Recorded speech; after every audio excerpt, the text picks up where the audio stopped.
So good to see so many of you here this evening. I understand we were sold out for this event within 2 hours, so perhaps we can turn that into our normal fixtures and do the same eventually.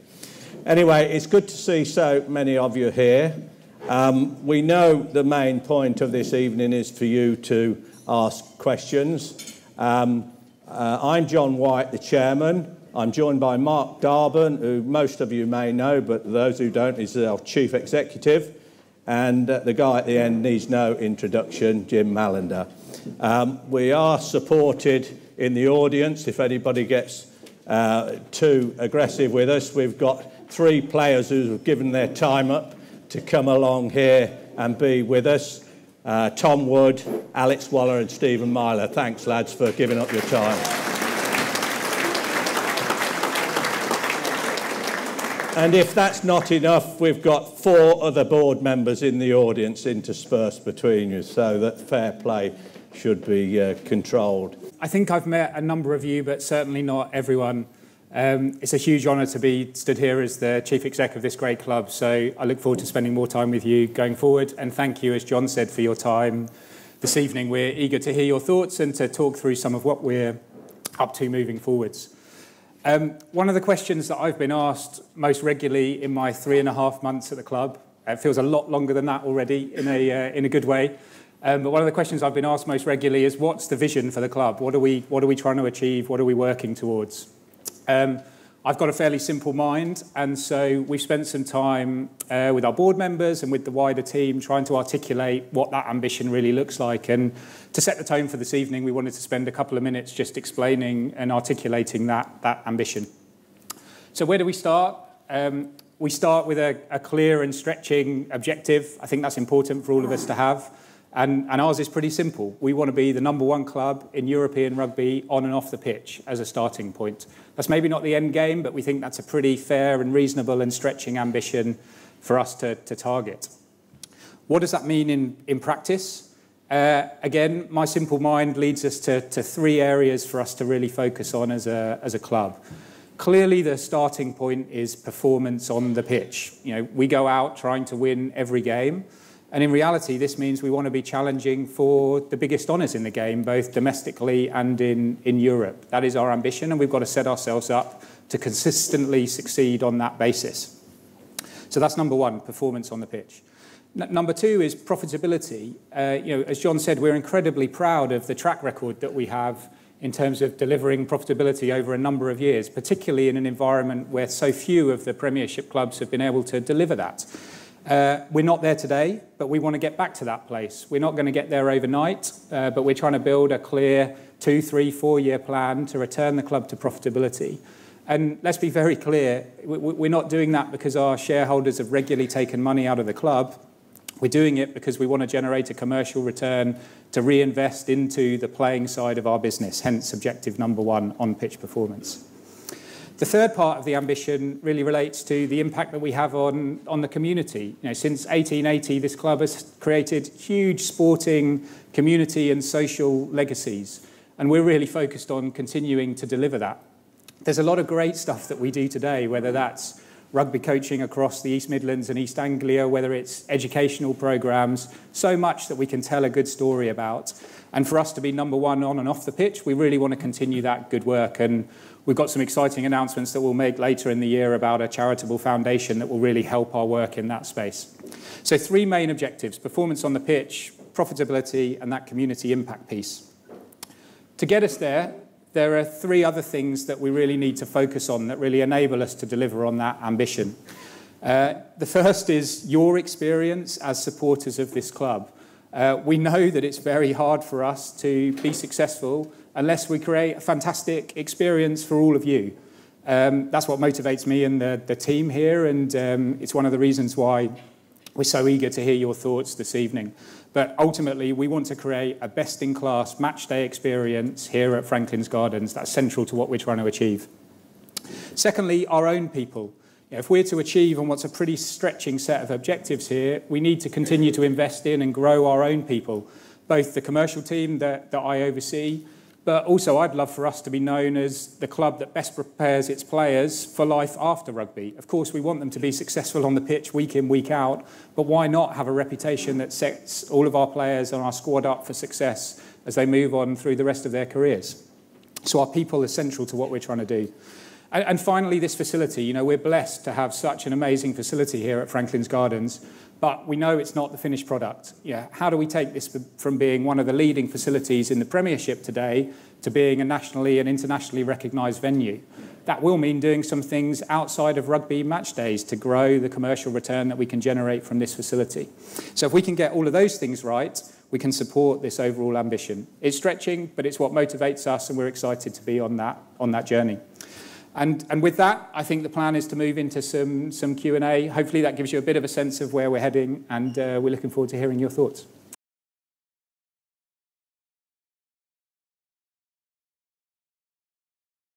We're trying to get the balance right here of everyone's matchday experience. The plan that we're working to at the moment sees the majority of the bars close around an hour and a half after the final whistle. But clearly, we're also trying to balance that experience against staffing. So we have a bit of a phased closure to help us control staffing and look at demand, look at where people are in the bars. So you should be able to find a bar that's open until at least an hour and a half after kick-off. If people are there and are continuing to drink, of course, we're keen to serve those people. Did you not enjoy the Leicester game? I tell you what, I did, and the players did. I understand your frustrations, Ian. I understand all supporters' frustrations. And I am frustrated with our inconsistency. Clearly, our season started badly. We thought we'd had a very good pre-season. We'd produced 3 good pre-season games. We know they really don't count for anything, but we were confident in terms of how we were playing and with our squad. We went down to Twickenham. We got very well beaten. We then seemed to turn a corner, and the next few games were very, very good. And I hope you would all agree in terms of our attacking play, in terms of our defence, our general play. Most recently, we've come off the boil, and attacking-wise, we're still going well. If you compare where we were to this time last season, I think we scored 25 tries in the 7 league games up to now. Last season, we were down at 12. So clearly, we're making improvements in certain areas. But there are areas that we do need to address and get better. And you've mentioned a couple of those.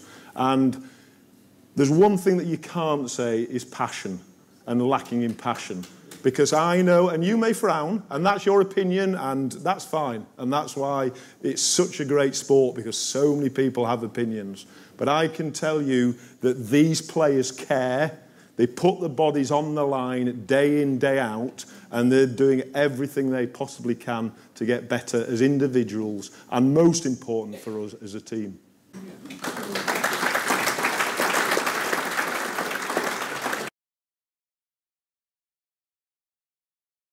We recognise that our players are very important to our supporters, and we have them in our business, and we're moving towards integrating them more and using them more. Injured players are more prevalent. The fact you've got 3 guys here tonight, that wouldn't have happened last season or the season before, and I think it shows that we do recognise the value and the importance of you people being able to connect with our players, and I think you'll see that increasing. Whether or not it transforms into the same thing that Wayne Smith employed, which I vaguely remember, is another matter, but we do recognise their worth, and we want to do that.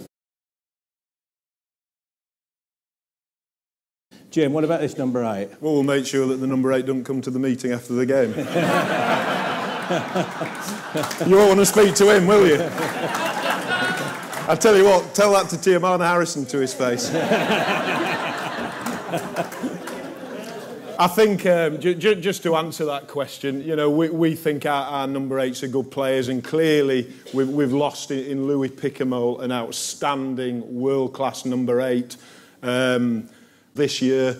Clearly nowhere near the standards that he reached playing for the Saints, but, you know, that's by and by. He's moved on. We've moved on. we've got two very good number 8s, Tiamana Harrison in particular and Mitch Eadie. We've decided that we're getting another back row. One of the things that we need to improve, we think, as a squad, particularly what will help our defence, is slowing ball down.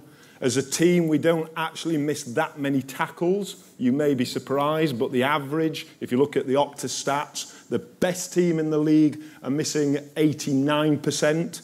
We miss on average 85%. So it's a very small percentage difference. So we're not actually missing lots of tackles.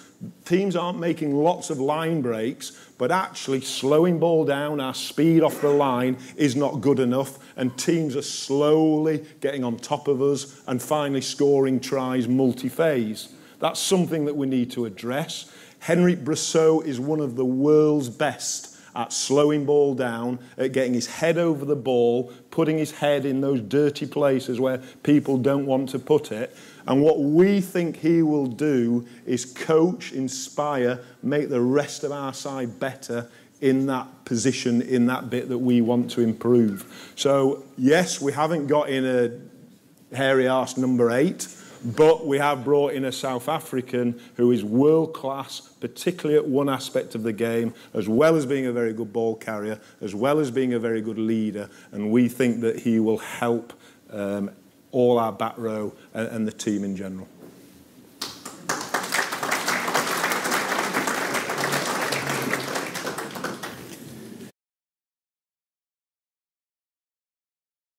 Are we happy to have a look at your plans or your suggestions going forward? Absolutely. Are we really proud of the way that we manage the Remembrance services here? Yes. But are we open to including veterans in different ways? Absolutely. So very, very happy to look at that for next year. More broadly, as a club, we're obviously really keen to make sure we've got the right relationships in place with the armed forces. And one of the things that we're going to be doing at an upcoming match is signing the Armed Forces Covenant, which some of the other Premiership clubs have done, many other businesses have done. And we'll be creating a ceremony around that at the Newcastle game on the 1st of December. So keen to have the right relationships in place and absolutely open to looking at plans around the specific service into the future. I hope that you've seen some refinement already, and certainly over the last few weeks in our communications. I'd use a couple of examples. I think we were really proactive and open and transparent with George's injury. I think we took a very positive and firm line with Dylan citing that as a club we felt was unjust and unfair, and we let the media know. And we're trying to refine the way in which we communicate with our supporters. You know, we've just launched a new weekly email, The Gospel, which has more information than I think you will have received in the past. We recognised that there was some work to do with the media, both local and national, in terms of improving and refining some of those relationships. Actually, I think you've probably seen more content in the national newspapers about Northampton Saints in recent weeks than you will have done for a while. And a lot of that is down to our new marketing and comms director, Tim Percival. Tim, can you just stand up and just give people a wave? Tim recently joined us. He's had the dubious honour of working with Eddie Jones, so Jim is a pushover in relative terms. Look, we're absolutely delighted to have Tim on board. It's an area that we've recognised we've got work to do, both on the communication side of things, you know, communicating information to the media and to our supporters, as well as on the marketing side of things to help us drive revenue, sell tickets, build our supporter base for the future. So we're trying to make a lot of changes quite quickly, and Tim is helping us drive that. So I'm hoping you're seeing some refinements and some improvements. We do actually comment upon injuries now, which we hadn't used to, probably not to the sort of detail that you're indicating, but I know from talking to Jim about this, whilst it's important that we inform when players are injured, there is a certain amount of sensitivity around all this. Perhaps, Jim, you'd like to just touch upon that? Yeah, I think, I guess up to this year, I in particular haven't been as open as I could regarding injuries, and that certainly doesn't help you, but it's all about, to me, winning and doing what I can to in a way, give the opposition as little information as possibly can. I think this year we have changed as a club, and actually every week we now publish. Tim, is it on the website that we do it? I don't personally read the injuries myself. It's on our team. But what I do know, it's actually on our team announcement on a Friday. And quite often at Captain's Run on a Friday, I am doing a link with the club, talking about the injuries, who's available and who's not. The whole area of female and girls rugby is something that we're actively looking at as a club. We're considering whether we could introduce a girls' sevens tournament to run alongside the successful sevens tournament that we run for boys across the East Midlands and East Anglia. We've looked at working with the RFU to host women's international matches here at Franklin's Gardens. It's not going to happen this season, but we're actively looking at opportunities to do that in the future. And the female league is something that we're interested in and monitoring. As you'll sense from the questions and the agenda that we try to put forward, you know, there's a huge amount that we're trying to manage as a club. And so we've got to balance all of those opportunities and look at them all in their own right. But female and girls rugby is absolutely on that list, and we're looking at opportunities for the future. In the spirit of transparency, do we have something that is in the pipeline and ready to go? No. Is it on our list? Absolutely. If you look at a lot of the successful sporting clubs, not just in rugby but in other sports, there are membership and loyalty schemes.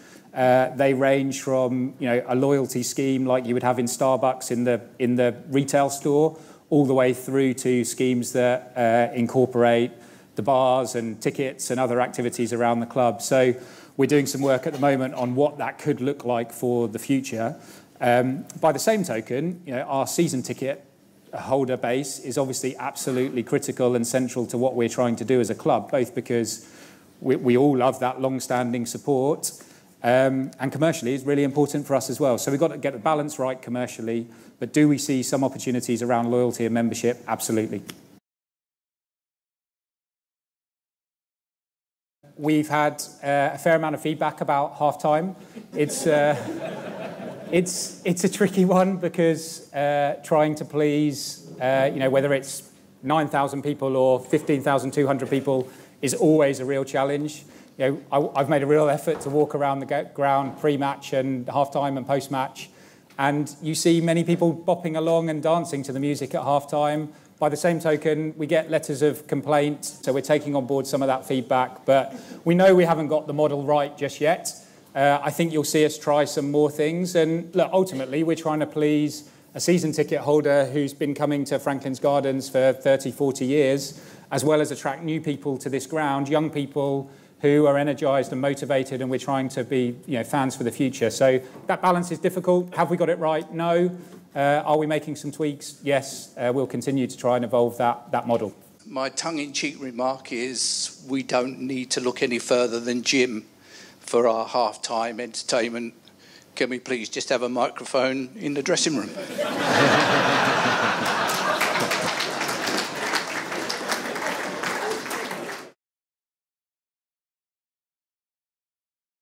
The question of Friday night games, you're quite right in quoting me that we will reduce the number of Friday night games. If you look back on last season, I think we had 5 Friday night games before Christmas.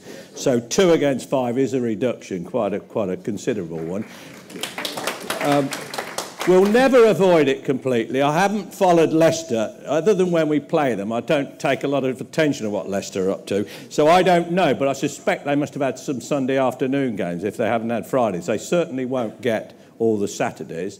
And in terms of being robust about it, I can tell you we're very robust about it now. We don't just accept it. We go back and back and back, and that's why we've only had 2 up to Christmas. There will probably be 2 more in the second half, I don't know, but you can take it from me, we're certainly very robust in making a stand, and we don't allow any of the other clubs to take advantage of any weakness on our part.